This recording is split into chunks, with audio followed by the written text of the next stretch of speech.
स्वागत करते हैं आप सभी का इस नए सेशन में। इसमें हम आज से इतिहास के बारे में शुरू करेंगे अध्ययन। इतिहास में सबसे पहले हम मॉडर्न पर सबसे पहले जो है सो हम एंशिएंट पढ़ रहे हैं अभी एंशिएंट। इसके बाद हम मिडिएवल हम सब पढ़ लेंगे और उसके बाद जो है सो मॉडर्न को हम ख़त्म करेंगे, मॉडर्न को ख़त्म कर देंगे। तो सबसे पहले आज से शुरू हम कर रहे हैं बेसिक से, इतिहास के आधार से लेकर के हम शुरू करते हैं और जाएंगे यहाँ से हमारा सफ़र ख़त्म होगा, मॉडर्न तक ख़त्म होगा। ठीक, तो आज से हम शुरू कर रहे हैं एंशिएंट हिस्ट्री। एंशिएंट हिस्ट्री में चलिए हम शुरू करते हैं और इतिहास को समझने और जानने की कोशिश करते हैं। पूरा उम्मीद होगा जो आपको समझा दिया जाए बढ़िया से। आइए समझते हैं, इतिहास का पिता किसे कहा जाता है। इतिहास का पिता कहा जाता है हेरोडोटस को, हेरोडोटस को।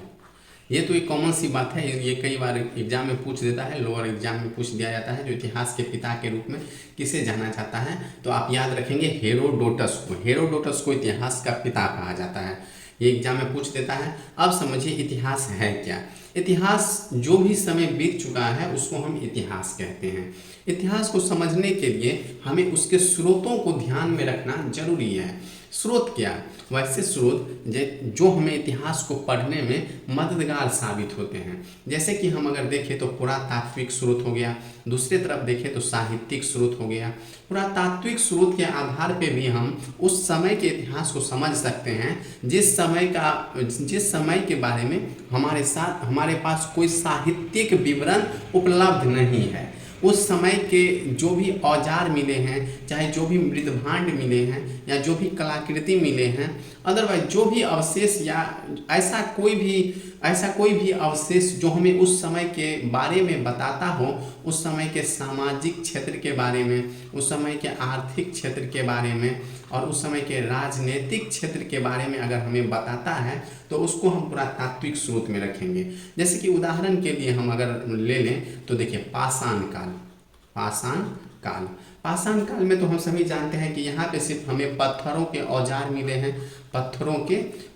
मिले हैं और यहाँ पे तो इस समय का कोई भी साहित्यिक विवरण हमारे पास नहीं है। तो उसी पत्थरों को देख करके और मृदभांड मिले हैं, तो उस मृदभांड को देख करके ही हमें उस समय का अंदाजा लगाना पड़ता है। तो ये सारे पुरातात्विक स्रोत में आ जाते हैं।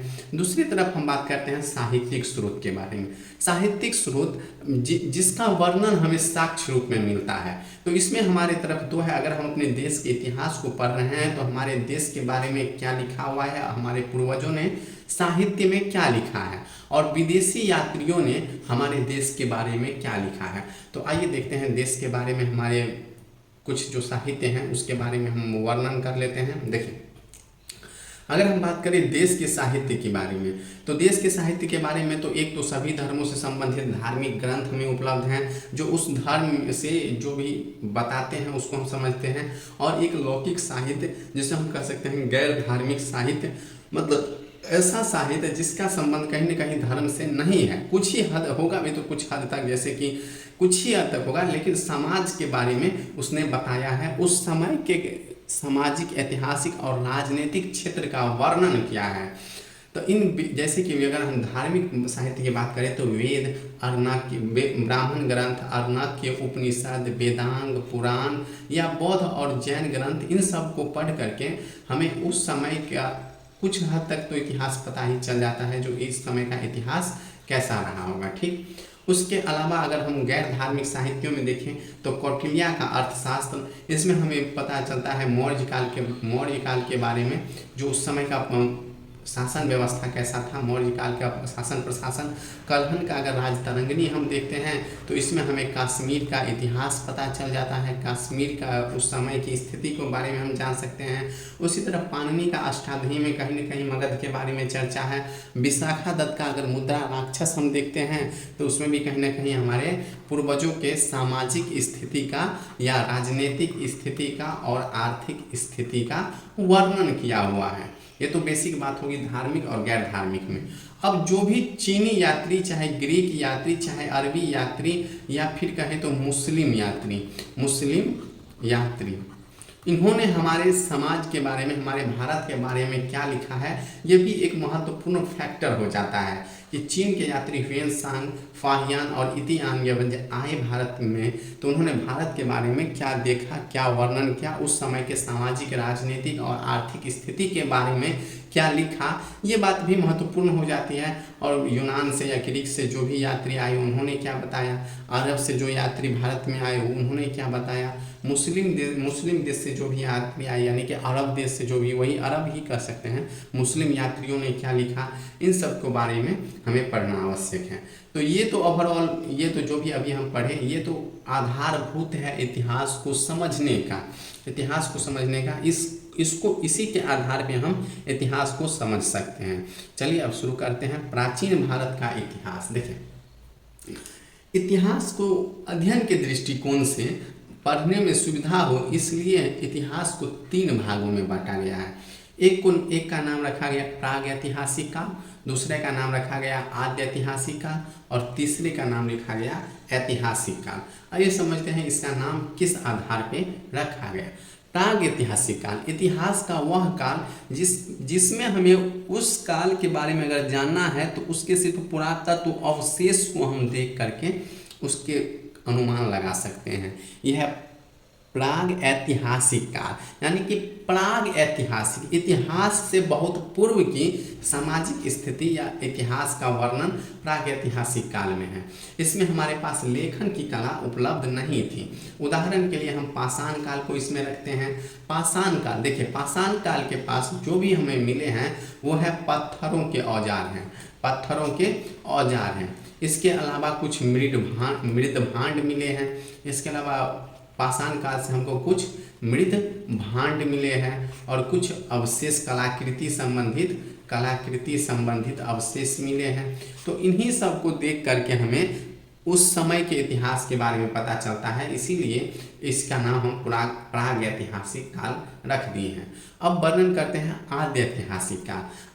आद्य ऐतिहासिक काल को हम आपको थोड़ा विस्तृत से समझा देते हैं क्योंकि इसके बारे में कुछ गलत अवधारणाएं हैं। आदि का मतलब होता है जस्ट ईयरली, मतलब कि प्रारंभ, जस्ट अभी प्रारंभ ही होने वाला है। ऐतिहासिक काल, फिर से समझिए, आदि ऐतिहासिक मतलब, आदि का मतलब होता है प्रारंभ, जस्ट ईयरलियर, बिगिनिंग ऑफ ऐतिहासिक काल। ऐतिहासिक काल का यह सिर्फ प्रारंभ है काल है। ऐतिहासिक काल शुरू होने से ठीक पूर्व की स्थिति आदि ऐतिहासिक काल है। आदि ऐतिहासिक काल में हमारे पास पुरातत्व साक्ष्य तो हैं, पर इस समय भी हमारे पास जो है लेखन कला तो थी लेकिन हम पढ़ नहीं पाए, मतलब उसकी लिपि को हम पढ़ नहीं पाए। उसकी ऐसी लेखन कला थी जिसकी लिपि को हम पढ़ नहीं पाए। अमूमन ऐसा देखा जाता है कि आदि ऐतिहासिक काल का परिभाषा इस तरह से दिया जाता है कि आदि ऐतिहासिक काल इतिहास का वह कालखंड है जिसमें हमारे पास लेखन सामग्री थी पर हम उसे पढ़ नहीं पाए। और उदाहरण के लिए हमें सिंधु घाटी सभ्यता को बता दिया जाता है। तो अगर मैं आपसे पूछूं कि सिंधु घाटी सभ्यता किस काल में है तो आप तो आराम से कह देंगे आदि ऐतिहासिक काल में। तो आप फिर हमसे पूछेंगे कि क्या इसकी लिपि हमें मिली है, तो आप कहेंगे हाँ मिली है, और हम कहेंगे मिली है। तो क्या हम इसको पढ़ पाए हैं, तो हम कहेंगे नहीं, पढ़ तो नहीं पाए हैं। तो फिर तो कहेंगे जो सिंधु घाटी सभ्यता तो आदि ऐतिहासिक काल का भाग है। देखिए, सिंधु घाटी सभ्यता की लिपि को हम पढ़ नहीं पाए हैं, इसी कारण इसको हम आदि ऐतिहासिक काल में रख दिए हैं। ऐसा जो है जिस दिन हम सिंधु घाटी सभ्यता की लिपि को हम पढ़ लेंगे उस दिन सिंधु घाटी सभ्यता भी जो है सो ऐतिहासिक काल का भाग हो जाएगा। अब ये बात आप थोड़ा सा मेंटली लें कि आदि ऐतिहासिक काल मतलब जस्ट स्टार्टिंग पीरियड ऑफ ऐतिहासिक काल, मतलब ऐतिहासिक काल का सिर्फ यह प्रारंभिक स्थिति का काल है। जिस दिन हम इस सिंधु घाटी सभ्यता की लिपि को पढ़ लेंगे सिंधु घाटी सभ्यता भी हमारा ऐतिहासिक काल का भाग हो जाएगा। जैसे कि एक विवाद आपको हम बताते हैं। देखिए, वैदिक काल के बारे में थोड़ा सा हम बताते हैं आपको। वैदिक काल के बारे में इसकी समय स्थिति को हम देखें तो ये 1500 से लेकर के 600 BC है। 600 BC है, ये तो सब जानते हैं। लेकिन इसको हम आदि ऐतिहासिक काल में क्यों नहीं रखते हैं? क्योंकि अगर इस समय पीरियड को हम देखें तो 600 BC के बाद से तो हमारा ऐतिहासिक काल शुरू होता है। तो इसका मतलब कहीं ना कहीं ये जो है सो आदि ऐतिहासिक काल का भाग है। तो हम इसको आद्य इतिहास में क्यों नहीं रखते हैं, जबकि इसके लिपि को भी हम पढ़ पाए हैं और इसके साहित्य भी हमारे पास पर्याप्त मात्रा में उपलब्ध है, साहित्य भी उपलब्ध है। तो कुछ विद्वानों का इस पे मत विभेद है। तो विद्वान कहते हैं कि साहित्यिक दृष्टिकोण से इसको हम रखेंगे ऐतिहासिक काल में, और अगर हम टाइम पीरियड के हिसाब से देखें तो इसको हम रखेंगे आद्य ऐतिहासिक काल में इसको हम रखेंगे। तो ये तो विवाद था। तो ये बात आप याद रखें कि वैदिक काल जो है वो टाइम पीरियड के हिसाब से तो है आद्य ऐतिहासिक काल का भाग, लेकिन साहित्य के हिसाब से है ऐतिहासिक काल का भाग। जिस दिन हम सिंधु घाटी सभ्यता की लिपि को पढ़ लेंगे उस दिन सिंधु घाटी सभ्यता भी ऐतिहासिक काल का भाग हो जाएगा। तो आद्य ऐतिहासिक काल आप समझ गए। ऐतिहासिक काल वैसा काल जिसमें हमें तीनों चीज़ उपलब्ध है। कुछ पुरातत्व साक्ष्य भी हमारे पास हैं, साहित्य भी हैं, उसकी लिपि को हम पढ़ भी पाए हैं। अमूमन ये घटना 600 BC के बाद की सारी चीज़ हम आद्य ऐतिहासिक काल में रख लेते हैं। तो अब सबसे पहला जो था प्राग ऐतिहासिक काल मतलब इतिहास के पूर्व की स्थिति, उसमें हमने देखा कि पाषाण काल का उदाहरण लिया। तो आइए हम शुरू करेंगे यहीं से पाषाण काल से। जो पाषाण काल के बारे में हमारे पास क्या वर्णन, क्या अवशेष हैं, चलिए शुरू करते हैं आज पाषाण काल के बारे में। देखिए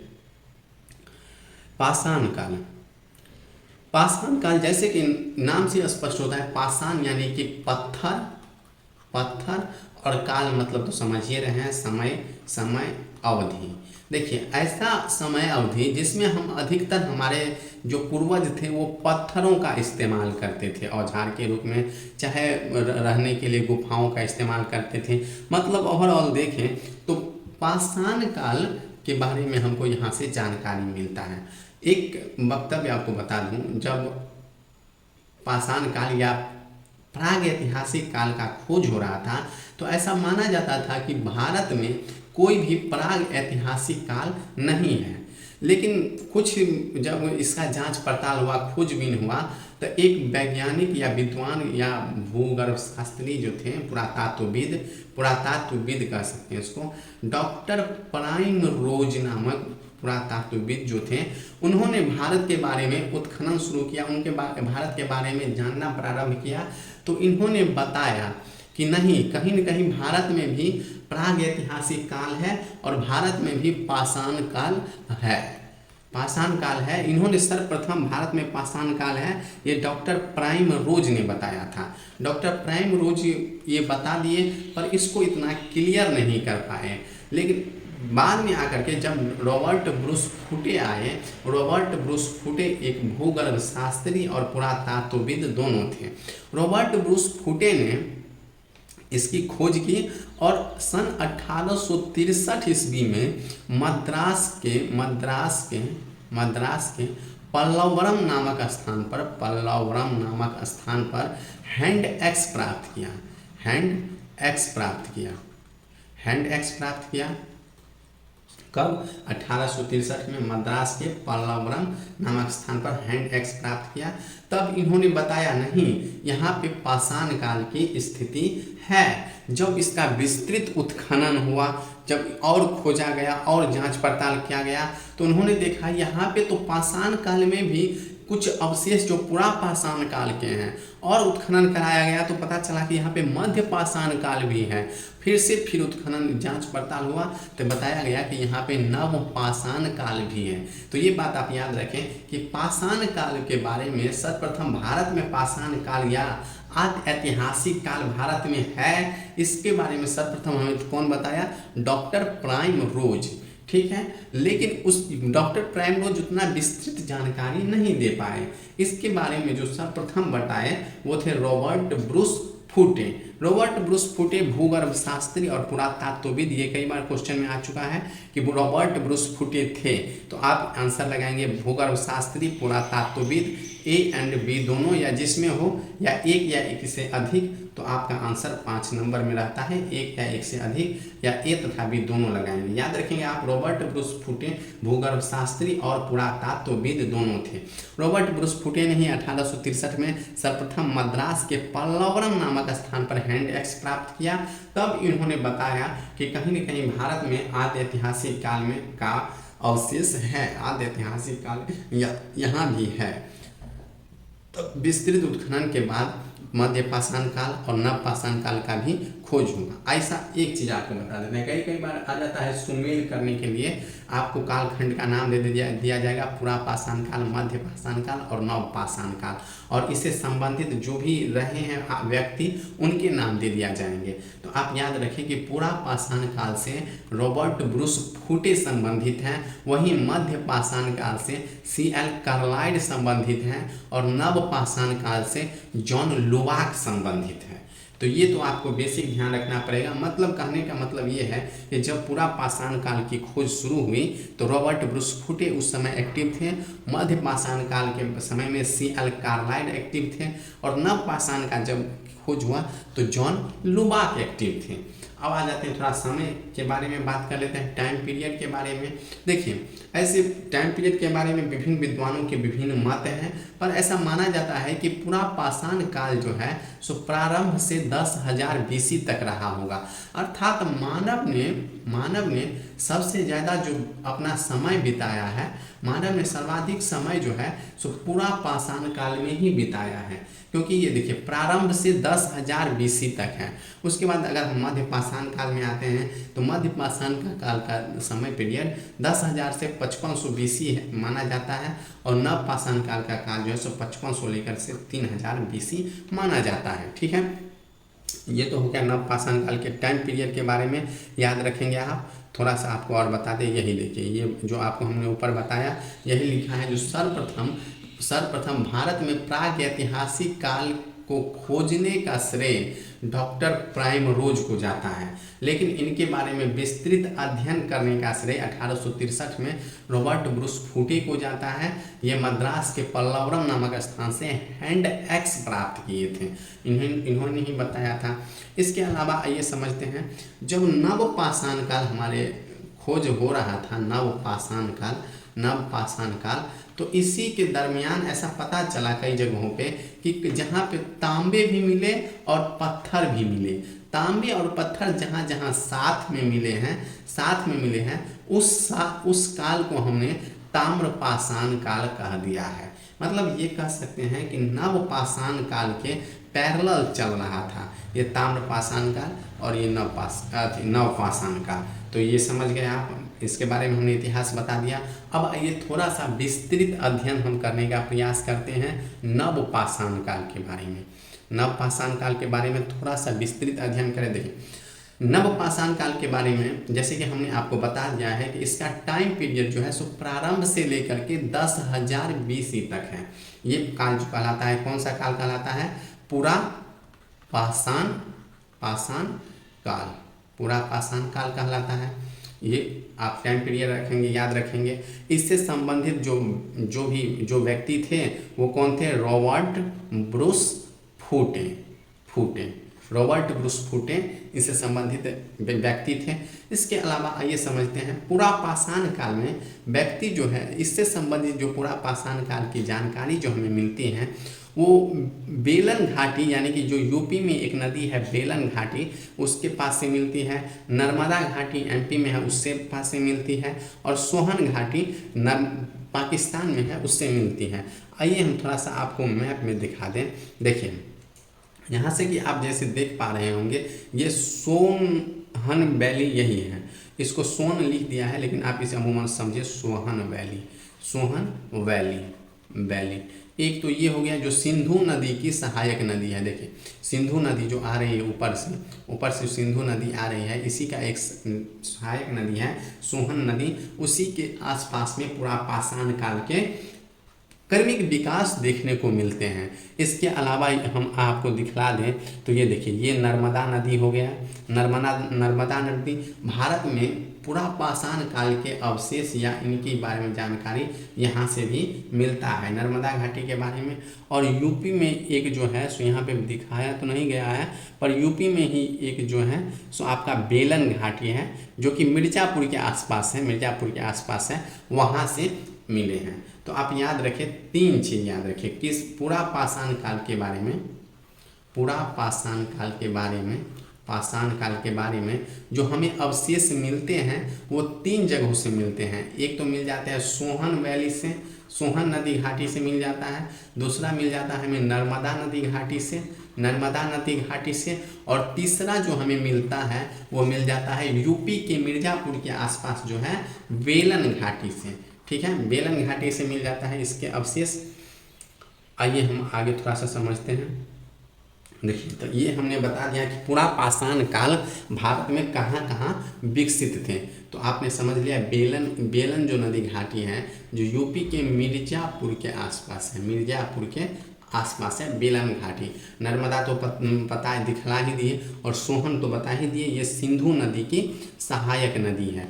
तो पुरापाषाण काल के जो संबंधित जानकारियां हैं हमें इस जगह से मिलते हैं। ये एग्जाम में पूछा जाता है, आप इसको याद रखें। देखिए, इसके बाद हम समझते हैं पुरापाषाण काल जब था तो आदमी किस तरह के औजार या उपकरण को इस्तेमाल करते थे। तो देखिए, उस समय जो औजार इस्तेमाल किया जाता था 3 तरह का था पुरापाषाण काल में। एक चापर, चाबिंग और पेबुला। चापर किसको कहा जाता था? एक मोटा पत्थर जिसका एक तरफ ही धार होता था, इसको चापर कहा जाता था, चापर नामक औजार था। चाबिंग एक दोनों तरफ इसी मोटे पत्थर के धार कर दिया जाता था, तो इसको कहा जाता था चाबिंग हथियार। चाबिंग और पेबुला ऐसा पत्थर जो घिस पीट करके पतला सा हो गया है, उसे पेबुला कहा जाता था। आइए हम आपको दिखलाते हैं थोड़ा सा। देखिए, ये पुरापाषाण काल में जो हथियार इस्तेमाल होते थे यही थे। देखिए, ये है चापर ये है चाबिंग और ये है पेबुला। अगर आपको स्पष्ट नहीं दिख रहा हो तो थोड़ा सा दिखला दें। देखिए, ये हो गया चापर, हो गया ये चापर, ये हो गया पेबुला। देखिए, पतला सा है, पतला पूरा है घिस पिट के, और ये देखिए मोटा है पर धारदार है, ये चाबिंग हथियार हो गया। ठीक, ये इसके बारे में आपने जान लिया। आपको हम जहाँ पे लोकेशन है उसको दिखला दिए।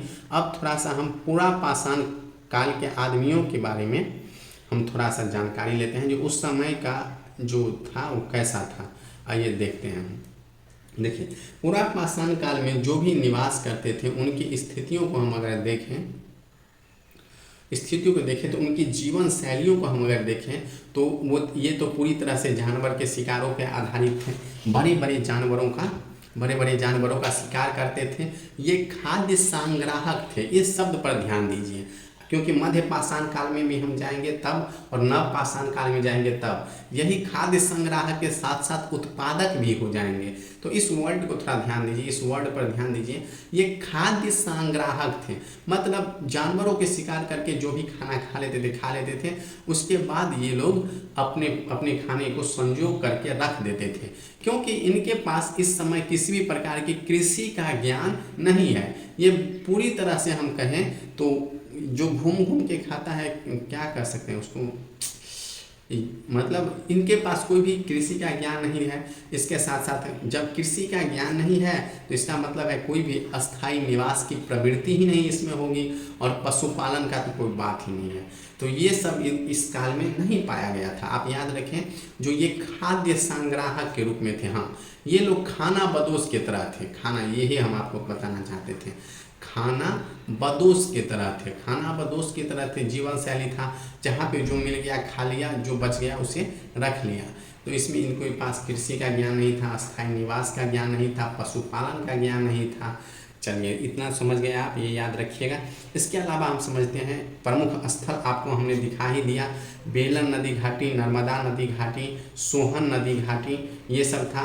और अगर हम बिहार में मध्य प्रदेश की भीमबेटका शिलाश्रय, VVI इसको आप कर लीजिए। देखिए भीमबेटका के बारे में कई बार पूछा गया है, जो पुरापाषाण काल से संबंधित चित्रकला कहाँ मौजूद है, तो भीमबेटका के शिलाश्रय में मौजूद है। भीमबेटका के शिलाश्रय में ऐसा दिखाया गया है कि एक हाथी है, मान लीजिए हाथी है, आदमी आगे से खड़ा है और ये जो है सो तीर से इसका शिकार करने का कोशिश कर रहा है।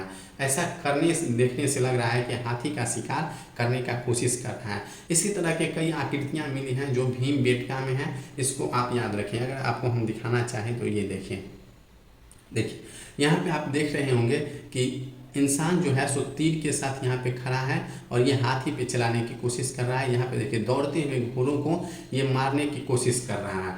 तो ऐसा क्वेश्चन पूछा गया है कई बार कि कहाँ पे पुरापाषाण या पाषाण काल के चित्रित अवशेष मिलते हैं, चित्रित अवशेष मिलते हैं कहाँ पे, तो आप कह देंगे कहाँ पे, भीमबेटका शिलाश्रय में, जो कहाँ पे है, मध्य प्रदेश में। आइए थोड़ा सा और हम बिहार के संदर्भ में देख लें। देखिए बिहार के संदर्भ में हम अगर देखते हैं तो बिहार में जो है सो पुरापाषाण काल से संबंधित दो जगह बहुत प्रमुख है। पुरापाषाण काल से संबंधित दो जगह देखिए, एक है जेठियन घाटी, दूसरा है पमार घाटी। ये दोनों घाटी, नदी घाटी जो है सो गया में है। यहीं पे जो है सो पुरापाषाण काल के अवशेष हमारे बिहार में मिलते हैं। हमने पुरापाषाण काल के बारे में आपको विस्तृत जानकारियाँ दे दिया। अब देखिए विस्तृत जानकारियाँ में हमने आपको क्या क्या बताया। देखिए पुरापाषाण काल के टाइम पीरियड के बारे में आपको हम बता दिए। पुरापाषाण काल के समय पीरियड जो कब से कब तक है, प्रारंभ से लेकर के 10,000 BC तक है। इससे संबंधित व्यक्ति का नाम हम बता दिए, रॉबर्ट ब्रूस फूट। इस काल के बारे में हमें कहाँ कहाँ जानकारियाँ मिलती हैं उसके बारे में हमने बता दिया। इसके बाद ये किस तरह के औजार इस्तेमाल करते थे, चापर, चाबिंग, पेबुला, इस तरह के औजार को इस्तेमाल करते थे ये लोग, इसके बारे में हमने आपको बता दिया।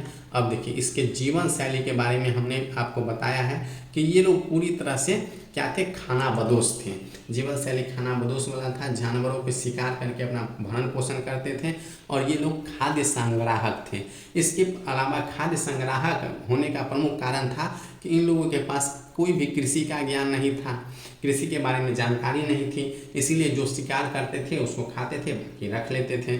उसके अलावा अस्थायी निवास की कोई प्रवृत्ति नहीं थी, ना ही पशुपालन के कोई साक्ष्य हैं। तो ये इनके बारे में हो गया। उसके बाद प्रमुख स्थलों को हम देखें जहाँ से बहुत सारे क्वेश्चन आते हैं, तो इस नदी घाटी को तो हमने आपको मैप में भी दिखलाया है। और मध्य प्रदेश के भीमबेटका शिलाश्रय में जो है सो पुरापाषाण या सीधे कह सकते हैं पाषाण काल से संबंधित विभिन्न चित्र मिलते हैं। बिहार का ये, इसको आप मोस्टली याद रखिए, ये BPSC में कई बार पूछा जाता है कि बिहार के किस जिले में पुरापाषाण काल से संबंधित अवशेष या चित्र अवशेष मिलते हैं, तो ये गया का जेठियन घाटी है और पमार घाटी है। ठीक है, इसको आपने दिखा दिया। और इसके अलावा हमने आपको मैप में दिखाने का कोशिश किया है। देखिए ये नर्मदा घाटी वैली हो गया, ये सोहन वैली हो गया, और यहाँ पे मिर्जापुर के आसपास जो है पुरापाषाण काल का अवशेष जो मिलता है वो एक कौन सा घाटी है, तो ये क्या कहते हैं, बेलन नदी घाटी। ठीक है, इसके अलावा हमने आपको पुरापाषाण काल के हथियार के बारे में बता दिया, औजार के बारे में। जो मोटा पत्थर था जिसके एक तरफ से धार रहता था उसे चापर कहा गया, जिसके दोनों तरफ धार थे उसे चाबिंग कहा गया, और जो घिस पीट के पतला सा हो गए थे उसे पेगुला कहा गया था। भीमबेटका के शिलाश्रय के बारे में बता दिए। अब आते हैं मध्य पाषाण काल के बारे में। अगले सेशन में हम बात करेंगे मध्य पाषाण काल के बारे में। मिलते हैं अगले सेशन में। धन्यवाद।